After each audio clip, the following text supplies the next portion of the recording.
Seja muito bem-vindo ao programa Luz para os Meus Passos. É uma alegria receber você, é uma alegria receber sua família. Estamos felizes de poder começar mais um programa que eu tenho certeza que vamos aprender muito. Deus vai falar muito conosco. É um programa que se dedica à Palavra de Deus. Aqui a base é a Palavra de Deus, aqui a base é a tradição da igreja, é o magistério da igreja. E não tem como a gente errar dessa forma. A gente vai se aproximando da verdade. Alegria receber você que nos acompanha pela TV Canção Nova, pelo meu canal do YouTube, Frei Gilson / Som do Monte, pelo canal do YouTube de Dom José Francisco Falcão. Aliás, você já se inscreveu nestes canais? Se ainda não se inscreveu, se inscreva. Porque é através deles que você depois pode acompanhar mais uma vez o programa, assistir de novo, tirar dúvidas, mandar para alguém. Então, isso é muito importante, tá bom?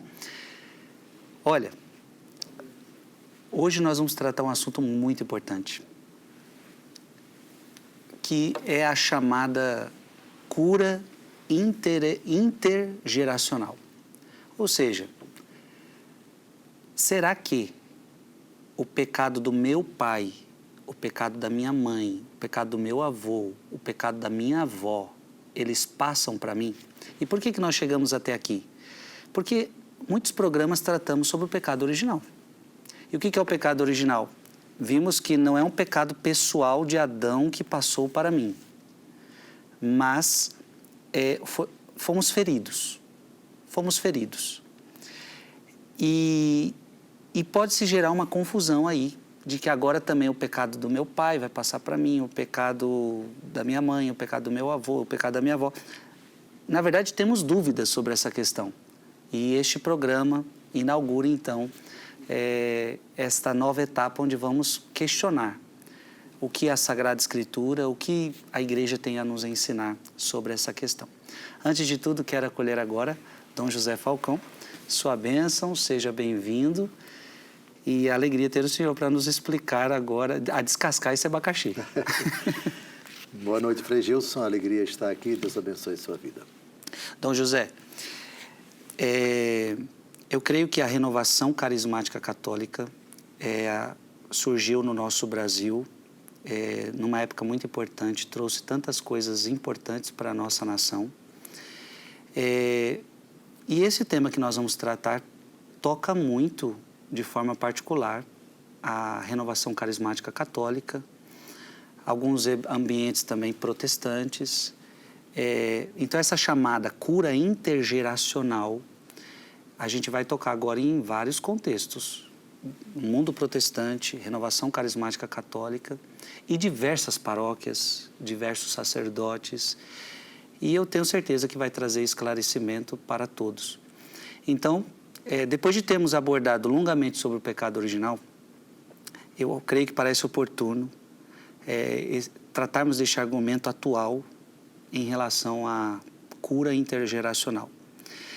Defendida por alguns cristãos dos tempos atuais, e eu gostaria que o senhor pode nos trazer desta realidade. O que é isto, cura intergeracional? Uma doutrina que poderia ser resumida na seguinte tese: os pecados cometidos pelos ancestrais, pecados pessoais, necessitariam de perdão nas gerações atuais. É um ensinamento que não corresponde ao ensinamento oficial da Igreja a respeito do pecado original, para o qual nós dedicamos tantos programas. A Conferência Nacional dos Bispos da Espanha, no dia 1º de novembro de 2024, solenidade de Todos os Santos, a conferência de lá, os bispos da Espanha, publicaram uma nota doutrinal sobre a prática da, aspas, cura intergeracional. Esse documento, que obviamente traduz o magistério dos bispos da Espanha, mesmo não sendo o magistério universal, Sim. o magistério do Papa, do Colégio dos Bispos, mas eu considero tão bem fundamentado, tão bem elaborado, que eu pretendo me valer dele para responder à Vossa Reverendíssima as questões suscitadas por essa pregação, por esse ensinamento. E acredito que os argumentos desse documento que vamos colocar aqui no proêmio, na introdução, nós temos os defensores dessa doutrina em âmbito católico e em âmbito cristão não católico. E é importante a gente compreender do que se trata, o que defende, quais são as concepções de quem acredita, defende, prega a cura de gerações. E em que sentido se pode falar de cura dentro da Igreja Católica Apostólica Romana? Toda a questão vai versar sobre a responsabilidade pessoal do pecado. Cada pessoa é responsável pelo pecado que ela cometeu. A culpa do pai que cometeu o pecado não vai ser imputada ao filho, nem ao neto, nem ao bisneto. A culpa cometida pela mãe, não importa em qual século, não vai ser imputada ao filho, à filha, à neta, à bisneta, à trineta, à tetraneta e assim por diante. Cada pessoa é responsável pelos seus atos diante de Deus. Nisso reside a doutrina católica da retribuição, da responsabilidade pessoal, consignada, consagrada já a partir do livro do profeta Ezequiel, de alguns profetas dessa época. Ainda que, nos primórdios, na revelação, nós tenhamos uma concepção ultrapassada, superada, que era própria da mentalidade primitiva dos hebreus, segundo a qual Deus punia o pecado dos pais nos filhos, nos netos, até a 5ª geração. Eu já estava me lembrando desse texto. Vamos ver, não se preocupe. E aqui é muito importante a gente entender o seguinte: as etapas da revelação, desde Abraão até Nosso Senhor Jesus Cristo, comportam um amadurecimento da compreensão da fé de Israel a respeito do agir de Deus e a respeito da responsabilidade pessoal da pessoa pelos seus atos bons ou maus. Outrora, nos primórdios, a ideia primitiva era de uma responsabilidade coletiva, isto é, se uma pessoa cometia um pecado, todos os membros de sua família eram responsabilizados e todas as gerações seguintes. De fato, vamos encontrar alguns textos do Antigo Testamento que falam isso, que revelam, que ilustram essa mentalidade anterior, primitiva, portanto superada. Eu não vim abolir a lei, vim levá-la à perfeição. E nesse sentido, acerca da concepção do agir de Deus e de sua retribuição para bons e maus, houve uma evolução, não da parte de Deus, Deus não evolui, mas da parte de Israel em compreender o agir de Deus. Agir que nos primórdios era assim, mas que provocou uma crise no tempo do livro de Jó. O que é que o livro de Jó marca no Antigo Testamento? Marca um momento em que essa mentalidade primitiva é contestada. Jó é o servo de Deus justo, o servo inocente. E Jó sofre. Segundo a mentalidade antiga, traduzida no diálogo de Jó com os seus 3 amigos, os seus 3 amigos, juntamente com sua esposa, tentam convencê-lo de que se ele está sofrendo, perdeu os filhos, perdeu os bens, perdeu a saúde, está com lepra, etc. Se ele está passando por esse sofrimento é porque ele tem culpa. E Jó contesta. Não aceito essa mentalidade. Claro que o livro de Jó não responde à questão do justo que sofre inocentemente, que vamos precisar chegar ao tempo de Jesus, porque Jesus é o justo por antonomasia, inocente que sofre. a questão, portanto, do sofrimento do inocente, do sofrimento do justo, sem a pessoa de Jesus Cristo, sem o fato do Calvário, ela carece de uma resposta cabal. Muito bem. Então, dito isso, eu acho que a gente pode começar a explicar o que defendem as pessoas que anunciam, apregoam a chamada cura de gerações. Vamos lá? Vamos. Muito bem. Parágrafo 1º da nota doutrinal sobre a prática da cura intergeracional. Queira Vossa Reverendíssima ler, por favor. Os autores, veja, aqui já vai falar esses autores, são os autores citados no preâmbulo, no proêmio, na introdução do documento que eu resolvi não colocar. Depois você digita lá, Conferência Episcopal Espanhola, nota doutrinal sobre a prática da sanação intergeracional ou cura entre as gerações, no dia 1º de novembro de 2024. Então vamos ver o que defendem os fautores dessa doutrina, dessa concepção. Esses autores defendem a transmissão intergeracional do pecado e, correlativamente, a possibilidade de uma cura intergeracional. De acordo com este modo de ver, pecados cometidos pelos antepassados da nossa árvore genealógica, que ficaram sem perdoar na vida daqueles que os cometeram, seriam a causa de doenças físicas e psíquicas de seus descendentes. A maneira de curar essas doenças consiste em identificar o pecado na própria árvore genealógica. Mais tarde, através da oração de intercessão, exorcismos e especialmente da celebração de uma Eucaristia, suplica-se ao Senhor Jesus ou ao Espírito Santo que quebre o vínculo do pecado entre a pessoa e os seus ancestrais, alcançando-se assim a cura, muitas vezes total e praticamente instantânea. Pronto, aqui está o pensamento da chamada doutrina, o pensamento, a postulação teológica da chamada cura de gerações. Então, se eu pudesse dar um exemplo, numa geração muito passada minha, fulano da minha árvore genealógica matou alguém. E agora eu tenho uma doença e alguém fala, isso está atribuído a essa matança, essa doença tem a ver com essa matança. Então nós precisamos te curar disso, te desconectar disso para que você seja curado dessa sua doença. Sim, é um ou seja exemplo moral ou psicológica, um ou exemplo física. que ilustra bem. Sim, aqui se fala de doenças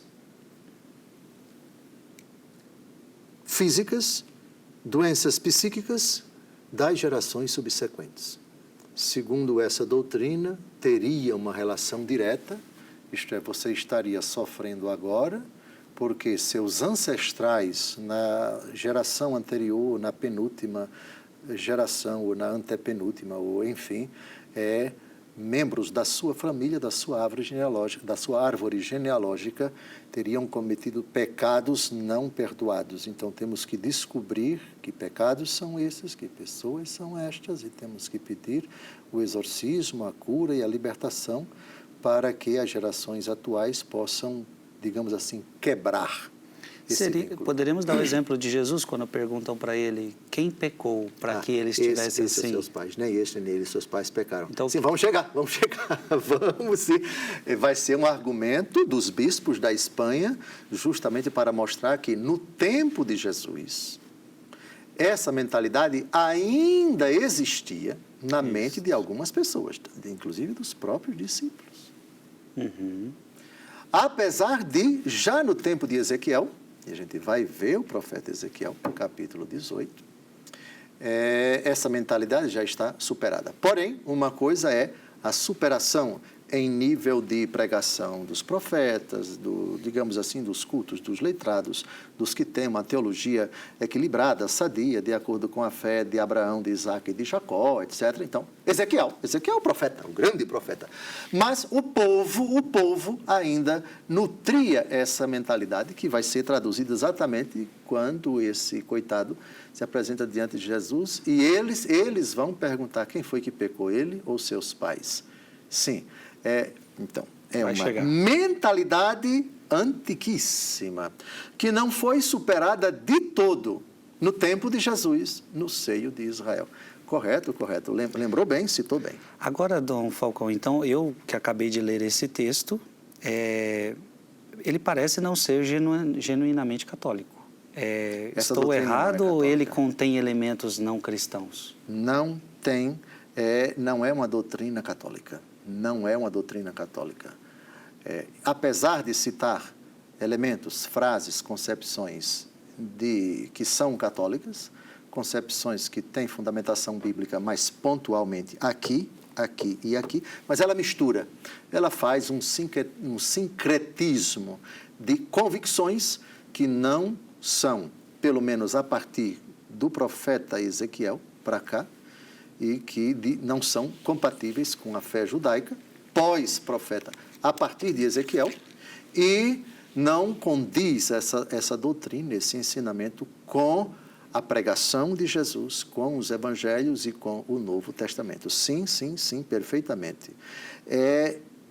E a gente vai ver agora, me permita, vamos ainda no parágrafo 1º desse documento, infelizmente, esse pensamento, ele é muito difundido entre os católicos, mas não é um pensamento condizente com a doutrina católica. Vamos lá de novo aos bispos da Espanha? Vamos. Leia.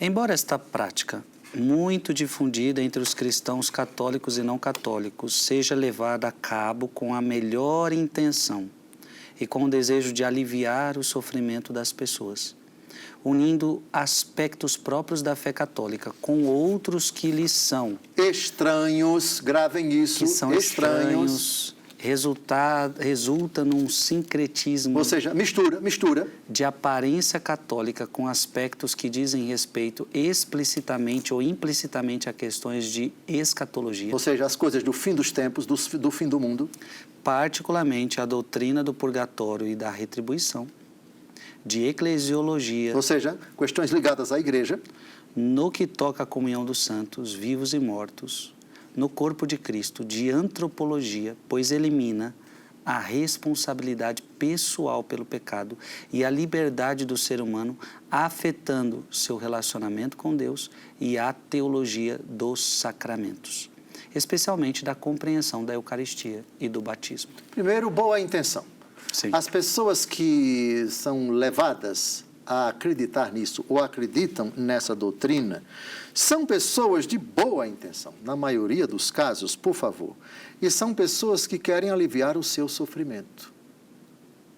Então, primeiro nós temos que respeitar, digamos assim, a boa vontade, até certo ponto a ingenuidade, mas no melhor sentido da palavra ingenuidade, a crença nesses elementos que misturam fé católica com outros elementos estranhos. Isso não é doutrina católica. Essa concepção de que eu estou pagando agora por pecados que uma pessoa da minha família cometeu há 50 anos e já morreu, há 70 anos e já morreu, há 120 anos e já morreu, etc. Essa não é a doutrina católica. Por que isso acaba envolvendo a nossa convicção no purgatório, a nossa convicção na existência do céu, do inferno, questões de escatologia? Porque toca pessoas que já morreram. Então, obrigatoriamente, nós temos para purificar o coração das pessoas desse pensamento que não é católico, temos que tratar de questões ligadas à morte, ao juízo particular, ao juízo final, a existência do purgatório, a existência do inferno e a existência do céu, do juízo final, da ressurreição da carne e assim por diante. E questões também ligadas à antropologia, porque envolve a liberdade da pessoa. Espera aí, como é que eu posso estar pagando por um pecado que eu não cometi? Que foi cometido pelos meus pais, pelos meus avós, etc, etc. Isso suscita uma questão cuja resposta não pode ser dada com a doutrina católica, porque a doutrina católica não professa isso, porque a doutrina católica não defende isso. Ficou claro? Ficou. Eu posso já colocar alguma coisa que acontece o seguinte. Por favor. Alguém pode estar concordando com o senhor, dizendo, não, a gente não acredita que alguém está pagando pelo pecado do outro, mas acreditamos que as consequências daquele pecado chegam até mim.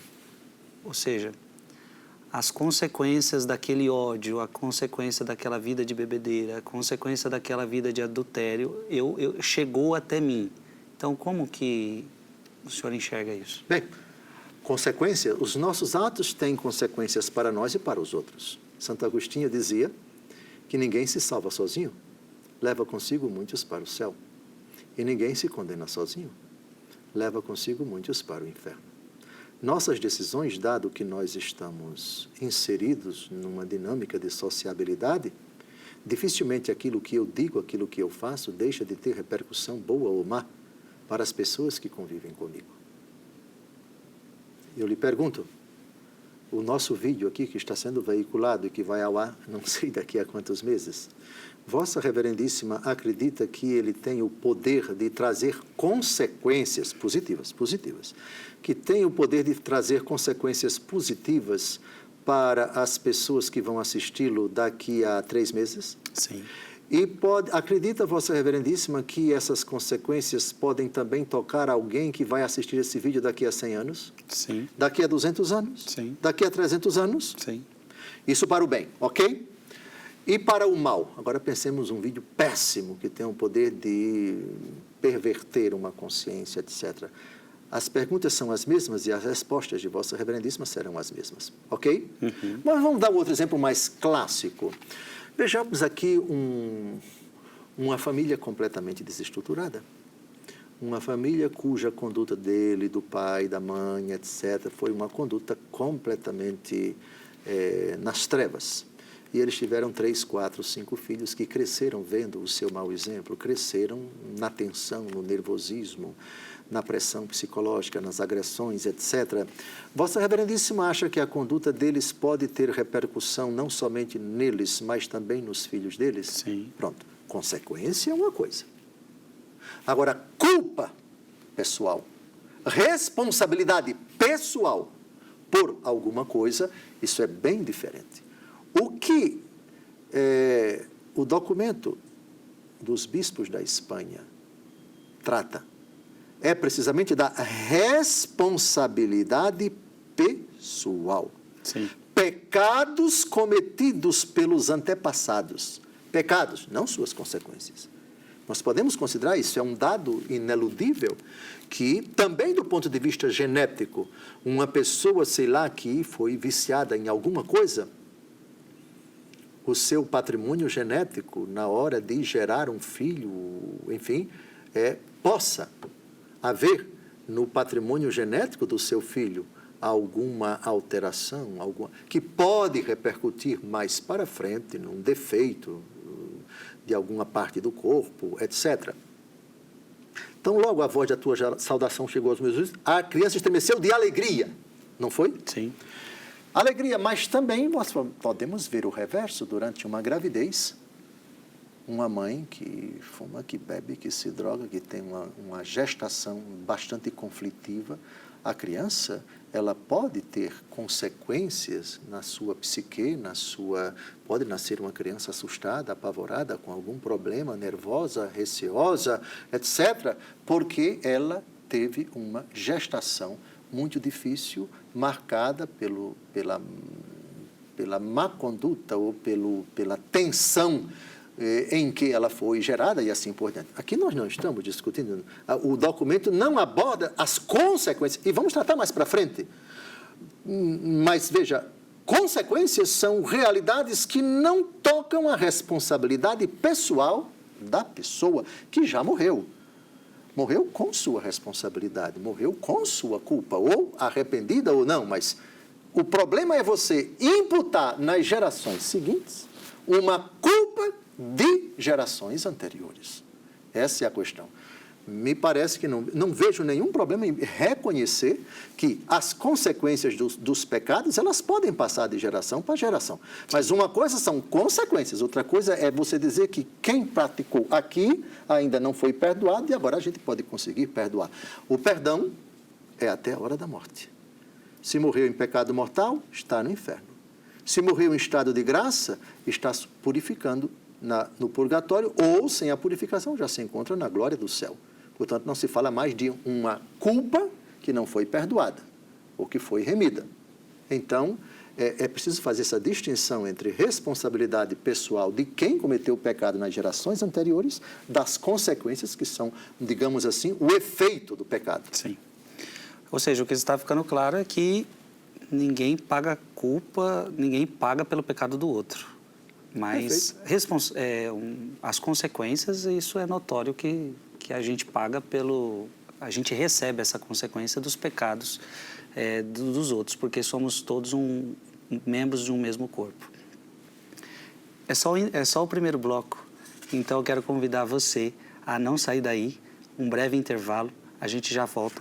O assunto é bom, o assunto é importante, para alguns o assunto é até polêmico, mas eu tenho certeza que estamos vendo com muita seriedade e vai ser importante. Eu tenho certeza que é um conteúdo muito importante para todos nós. Então, um breve intervalo e a gente já volta.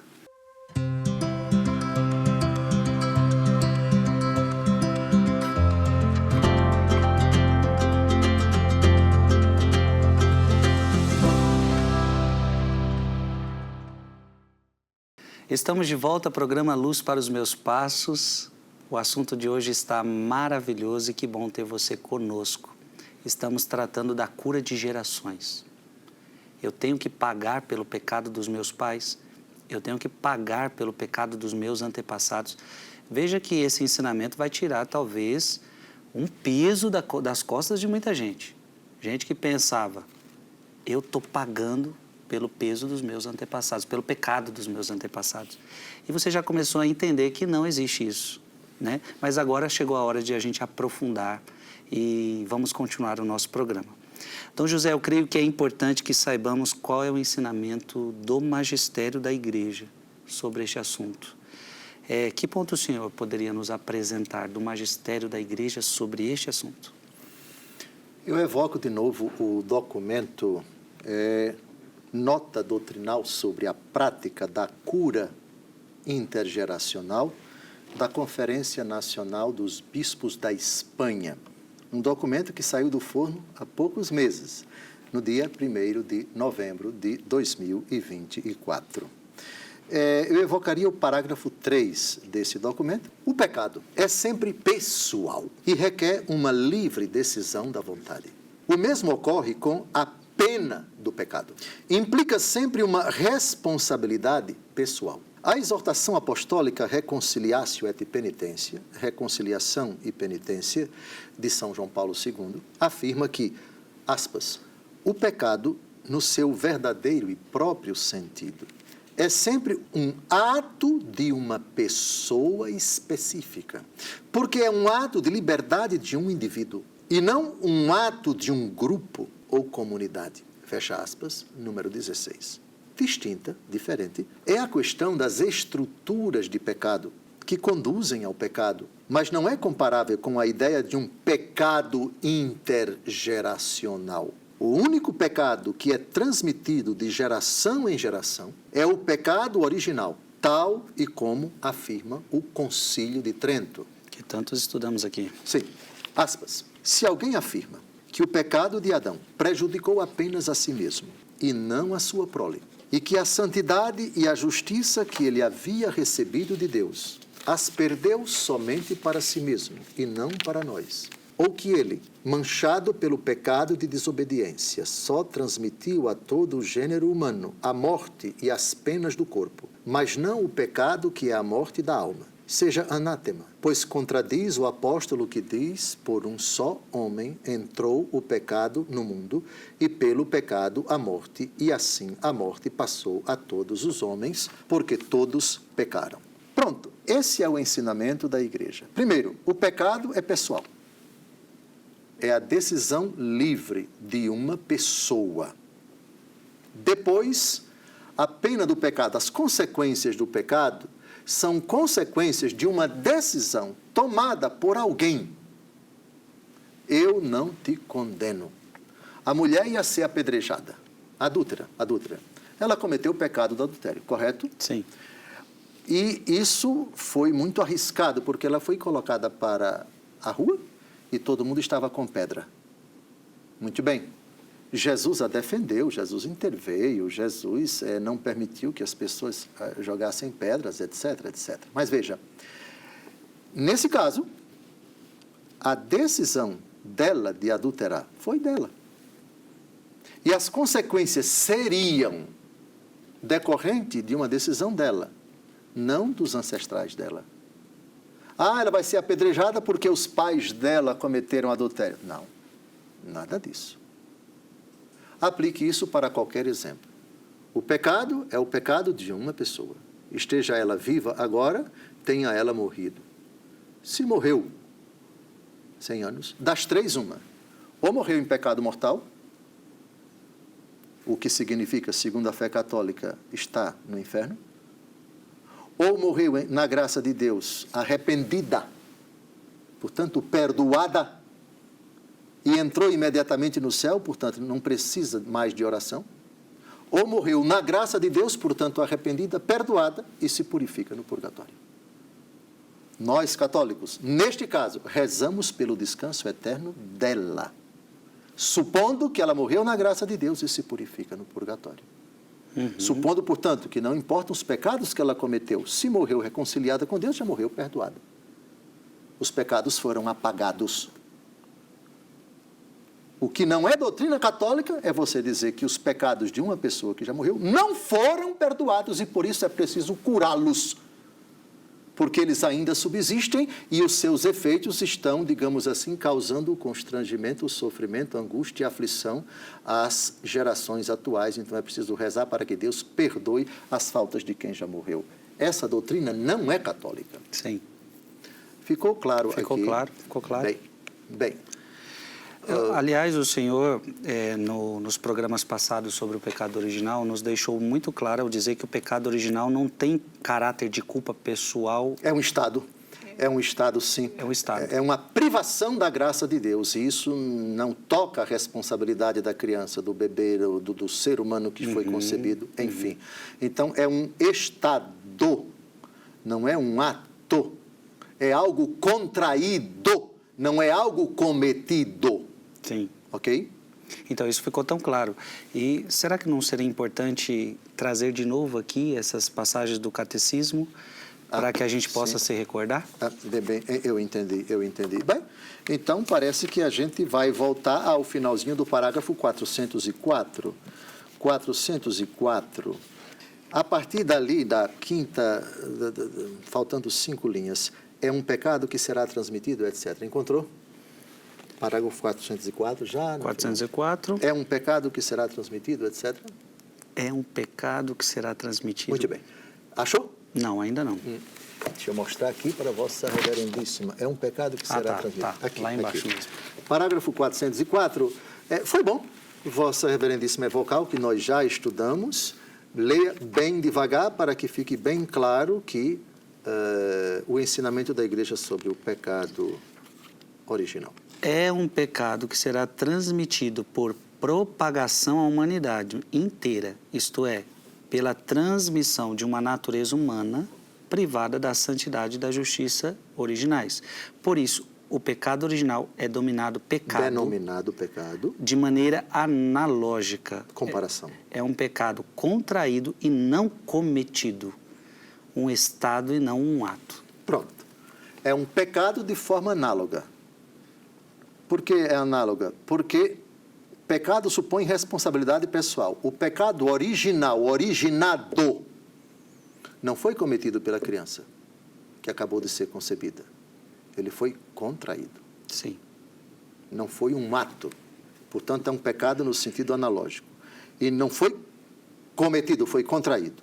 E é um estado, não é um ato. Então, isso, e eu não tenho como contrair o pecado do meu pai e do meu avô. Perfeito. O pecado original dessa pessoa, no momento que foi concebida, não vai passar para outra pessoa quando ele engravidar alguém ou quando ele gerar uma pessoa no seu ventre. Não. É uma propagação de uma privação da graça de Deus já no momento da concepção. Por favor, de novo, devagar, propagação. Ficou clara a palavra propagação? Sim.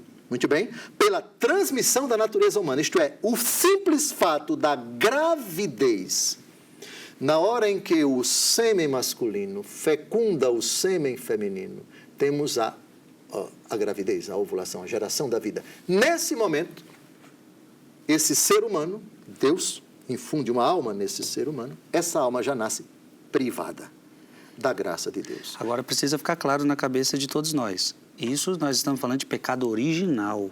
Não estamos falando de qualquer pecado, que é o que estamos tratando aqui. Exatamente. Para a pessoa não confundir. Então, mas esse pecado vai passar para mim...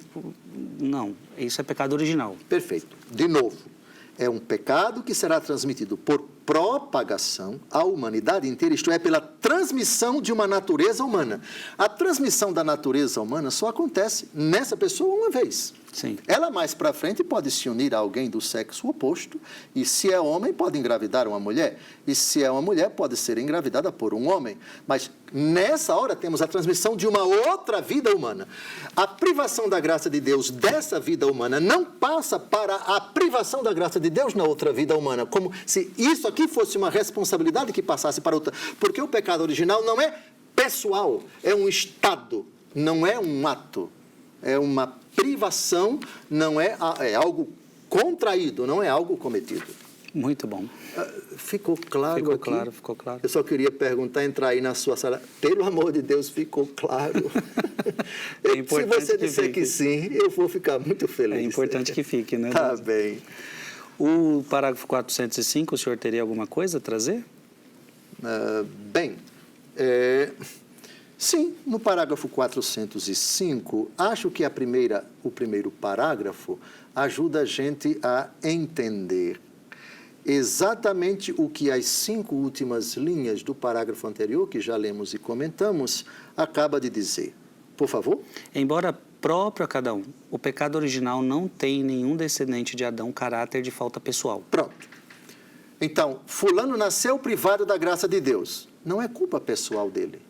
É algo contraído. É um estado, não certo. É um ato. Isto é uma condição de quem não tem a graça de Deus. E quanto condição, isso independe da liberdade dele, da decisão dele. Certo. Sim. E com relação... bom, no texto anterior, respondendo à sua terceira pergunta, ao citar o Concílio de Trento, os bispos da Espanha recordam aquilo que a gente já estudou em vários programas aqui, a doutrina do pecado original, não é? Então, acho que carece de a gente entrar mais em detalhes, porque já estudamos, amarramos, mastigamos e remastigamos e ruminamos. Foi só para relembrar mesmo. Exatamente. Agora, Dom José, o senhor poderia nos dar algumas... O senhor já trouxe algumas coisas, mas talvez alguma base bíblica que pudesse... talvez, o Antigo Testamento, como o senhor citou, tem algumas passagens importantes nessa realidade de um pecado que passa de geração em geração. Como já disse no primeiro bloco, a revelação, ela contém textos que traduzem uma mentalidade própria do seu tempo. Por exemplo, dente por dente, olho por olho. Isso está na Bíblia? Está. Isso condiz com o ensinamento de Jesus? Não. Não. Ou, se nós quisermos, essa é uma fase primitiva da revelação. Eu não vim abolir a lei dos profetas, vim levá-los à perfeição. Qual é a perfeição do dente por dente, olho por olho? amai-vos uns aos outros como eu vos tenho amado. Ah, é contradição. Não é contradição, é evolução. Claro, Frei Gilson? Uhum. Lameque, voltando um pouco antes, já tratamos de Lameque, acho que 4 ou 5 programas atrás, quando tratávamos do pecado original. Lameque, 70 vezes a vingança a quem causou uma contusão, a quem fez o mal para você.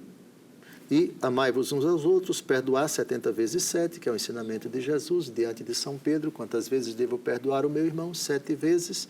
Não te digo 7 vezes, mas 70 vezes 7. Contradição? Não há contradição. Porque esse texto de Lameque, esse texto da lei do talião, traduzem uma mentalidade do povo daquele tempo, que o Senhor Deus permitiu, tolerou, e com o passar do tempo foi educando esse povo até a chegada do Messias, cujo mandamento, cujo ensinamento, etc., é de fato vinculante para nós, segundo essa frase: eu não vim abolir a lei e os profetas, e vim levá-los à perfeição. Correto? Sim. Então, sem isso fica muito difícil você, aliás, muito facilmente uma pessoa diz, mas o Antigo Testamento defende isso, praticava aquilo, etc. E, de fato, quem é que pode negar determinadas concepções, digamos, ultrapassadas, de uma mentalidade típica de uma época remotíssima? Deus, quando escolhe um povo com uma mentalidade, com um jeito próprio de conceber justiça, de conceber misericórdia, de conceber relacionamento com o próximo, de relacionamento com o esposo, com a esposa, etc. E o Senhor Deus, que vai educar quem pensa dessa forma, o primeiro dado é, digamos assim, aceitar. Reconhecer como um dado objetivo o pensamento desse povo rude, e depois, pacientemente, vai educá-lo, até que cheguemos ao ápice da revelação, que é o Novo Testamento. Isso é importante para a gente entender os textos que vamos falar agora, pelo amor de Deus. Êxodo 20, de 4 a 5, Êxodo 34, de 6 a 7, e Números, capítulo 14, versículo 18. Vamos primeiro a Êxodo, capítulo 20, versículos de 4 a 5. Não farás para ti escultura, nem figura alguma do que está em cima nos céus ou embaixo sobre a terra, ou nas águas debaixo da terra. Não te prostrarás diante delas e não lhes prestarás culto. Eu sou o Senhor teu Deus, um Deus zeloso, que vingo a iniquidade dos pais nos filhos, nos netos e nos bisnetos daqueles que me odeiam, mas uso de misericórdia até a 1000ª geração com aqueles que me amam e guardam os meus mandamentos. Pronto, estamos nos primórdios da revelação mosaica, no tempo de Moisés. Estamos aqui na época, no momento exato em que Deus Todo-Poderoso entrega as tábuas da lei a Moisés. Essa era a concepção que os hebreus tinham do agir de Deus. Então, nessa época, estamos em 1200 anos antes de Cristo, era assim que Israel concebia a retribuição de Deus para aqueles que praticavam o mal. A retribuição era não somente dos pais, mas iam pagar pelos pais, pelo pecado dos pais, os filhos, os netos, os bisnetos, até a 5ª geração. Próximo texto, Êxodo, capítulo 34, versículos de 6 a 7. Êxodo 34, de 6 a 7. O Senhor passou diante dele, exclamando: Senhor, Senhor, Deus compassivo, misericordioso, lento para a cólera, rico em bondade e em fidelidade, que conserva sua graça até 1000 gerações, que perdoa a iniquidade, a rebeldia e o pecado, mas não tem por inocente o culpado, porque castiga o pecado dos pais nos filhos e nos filhos de seus filhos, até a 3ª e a 4ª geração. Essa era a mentalidade, a concepção que os hebreus tinham a respeito do agir de Deus no que toca à retribuição pelos pecados pessoais. Os pecados dos pais eram punidos nos filhos dos filhos, até a 4ª geração. Vamos agora ao terceiro texto. Livro dos Números, capítulo 14, versículo 18. Números, capítulo 14, versículo 18. O Senhor é lento para a cólera e rico em bondade. Ele perdoa a iniquidade e o pecado, mas não tem por inocente o culpado e castiga a iniquidade dos pais nos filhos até a terceira e a quarta geração. Mesma coisa. Então, esse é um dado objetivo. A mentalidade, a concepção, a ideia de justiça de Deus, como ele castigava aquele que cometia o pecado, era não apenas ele, o autor do pecado, que era castigado, que era punido. A punição atingia as gerações seguintes, filhos, netos, bisnetos e trisnetos, até a terceira ou quarta geração. Cuidado para não tirar do contexto de toda a Bíblia essas três afirmações. Ou seja, aqui está claro, por essas três passagens, que o pecado passa sim para nós, mas o Senhor trouxe claro, nessa dinâmica, então olho por olho, dente por dente, teria que estar até hoje. Então o Senhor está nos trazendo que tem coisas na Bíblia que mostram uma evolução, Deus ensinando o ser humano, pouco a pouco, o que ele não era capaz de compreender naquela época. Então, estes textos eram um pensamento que não estava correto de acordo com Deus. Digamos, não corresponde à ideia de Deus. E a gente vai perceber isso, que a plena revelação de Deus está em Jesus Cristo. E o Senhor Jesus jamais afirmou uma coisa dessa. Por outro lado, não é que a Bíblia erra. Sim. Não é que a Bíblia diz uma coisa que não corresponde com a verdade. A ideia que o povo no tempo de Moisés tinha a respeito de Deus era essa ideia superada. E Deus Todo-Poderoso respeita o pensamento do povo que, para Deus, precisa ser superado e, de fato, vai ser superado, mas não agora. E é preciso inserir essa concepção superada numa dinâmica que vai, com o passar do tempo, evoluindo até a ideia da responsabilidade pessoal.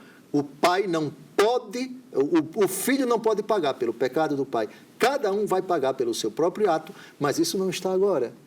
Isso vai aparecer no profeta Ezequiel. E nisso não há contradição, há evolução. Agora, o povo não conhece a ideia exata de Deus a respeito da retribuição. Pensa dessa forma e Deus respeita. Mais para frente é Deus quem vai dizer qual é a forma correta de encarar a retribuição dele. Ficou claro, Frei Gilson? Ficou claro, ficou claro. Muito bem. Os exegetas dizem o seguinte, que o texto de Êxodo 20, de 4 a 5, ele foi redigido no século X e faz parte, se levarmos em conta a teoria das fontes, da fonte javista. Isto é, o livro do Êxodo foi redigido, esses dois versículos, Êxodo de 4 a 5, já lidos pelo Frei Gilson, no século X, ano 1000, mais ou menos, antes de Cristo. O texto do livro do Êxodo 34, de 6 a 7, faz parte da fonte javista. Fonte javista, século X, Êxodo 34, fonte eloísta, século IX, portanto, ali entre o 900 e 950, mais ou menos. Depois, Números, capítulo 14, versículo 18, nós temos a fonte sacerdotal. Esse texto, então, ele teria sido redigido nos anos 700 ou 600 antes de Cristo. E o profeta Ezequiel, mais para frente. Isso significa que nós temos aqui vários textos do Pentateuco redigidos em séculos remotos, esse no século X, esse no século VIII, esse no século IX, século VIII, século VI, etc. Até os profetas, no caso Ezequiel, que vamos ver depois, numa época posterior. O que significa o tempo está passando e a concepção de Deus está sendo depurada, está sendo amadurecida, está sendo aperfeiçoada. Até nós chegarmos a Jeremias 31, de 29 a 33. Acho que dá tempo a gente citar Jeremias 31, de 29 a 33, Jeremias profetizou entre os anos 627 e 586. Jeremias contemplou a partida do povo para o cativeiro de Babilônia. Vamos a esse texto, por favor. Jeremias 31, de 29 a 33. Vejam a mudança. Então, não se dirá mais: os pais comeram uvas verdes e prejudicados ficaram os dentes dos filhos. Mas cada qual morrerá em razão do próprio pecado. E se alguém comer uvas verdes, serão atingidos os próprios dentes. Dias virão, oráculo do Senhor, em que firmarei nova aliança com as casas de Israel e de Judá. Será diferente da que concluí com os seus pais no dia em que pela mão os tomei para tirá-los do Egito, aliança que violaram, embora eu fosse o esposo deles. Eis a aliança que então farei com a casa de Israel, oráculo do Senhor. Eu lhe incutirei a minha lei, eu a gravarei em seu coração, serei o seu Deus e Israel será o meu povo. Cada qual morrerá em razão do seu próprio pecado. Já temos uma superação. Agora, temos 2 minutos e pouco. Ezequiel 18, de 19 a 20. Ezequiel 18, de 19 a 20. Todo o capítulo 18 eu recomendo depois que vocês leiam. Mas esses 2 versículos contêm o ensinamento mais importante, por favor. Perguntais por que não leva o filho à iniquidade do pai? É que o filho praticou a justiça e a equidade. E como observa e cumpre as minhas leis, também ele viverá. É o pecador que deve perecer. Nem o filho responderá pelas faltas do pai, nem o pai pelas do filho. É ao justo que se imputará a sua justiça e ao mau a sua malícia. Pronto. Atingimos a maturidade, a ideia da responsabilidade pessoal. Precisa confrontar um texto com outro. Perfeito. Não pode ficar só com aqueles lá. Exatamente. Mas isso é assunto para o próximo programa também. Por favor, o próximo programa, comecemos com esse. E confronto. Estamos avançando na compreensão da retribuição de Deus. Para cada pessoa vai responder pelos seus atos. Avançamos. Gente, isso é assunto, veja, lembra que eu sempre falo páginas difíceis da Bíblia? Aqui nós estamos tratando de páginas difíceis. Se você vê, um texto fala uma coisa, um outro texto fala outra e parece que é uma contradição e aquela coisa toda, mas estamos entendendo que não há contradição. Há uma evolução, é Deus falando com o seu povo, é Deus formando o seu povo. Então, olha, no próximo programa nós vamos continuar com este assunto que está muito interessante, muito importante.